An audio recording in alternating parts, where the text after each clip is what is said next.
Well, welcome back. I'm going to finish up the Sermon on the Mount, picking up in Matthew chapter 7, reading from the English Standard Version. Judge not, that you be not judged. For with the judgment you pronounce, you will be judged.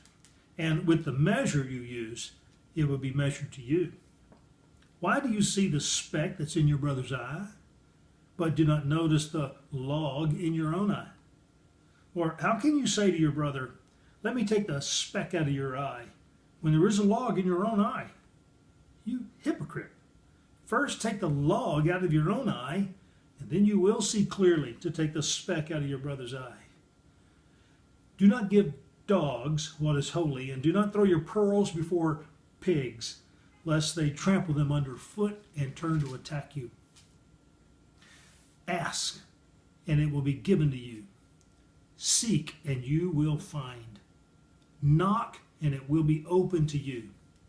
For everyone who asks receives, and the one who seeks finds, and to the one who knocks it will be opened.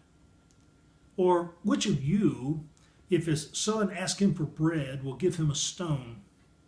Or if he asks for a fish, will give him a serpent? If you then, who are evil, know how to give good gifts to your children, how much more will your Father who is in heaven give good things to those who ask him? So, whatever you wish that others would do to you, do also to them. For this is the law and the prophets. Enter by the narrow gate, for the gate is wide and the way is easy that leads to destruction, and those who enter by it are many. For the gate is narrow and the way is hard that leads to life, and those who find it are few. Beware of false prophets who come to you in sheep's clothing, but inwardly are ravenous wolves. You will recognize them by their fruits. Are grapes gathered from thorn bushes, or figs from thistles? So every healthy tree bears good fruit, but the diseased tree bears bad fruit. A healthy tree cannot bear bad fruit, nor can a diseased tree bear good fruit. Every tree that does not bear good fruit is cut down and thrown into the fire. Thus you will recognize them by their fruits. Not everyone who says to me, Lord, Lord, will enter the kingdom of heaven, but the one who does the will of my Father who is in heaven. On that day, many will say to me, Lord, Lord, did we not prophesy in your name, and cast out demons in your name, and do many mighty works in your name? And then I will declare to them, I never knew you. Depart from me, you workers of lawlessness. Everyone then who hears these words of mine and does them will be like a wise man who built his house on the rock.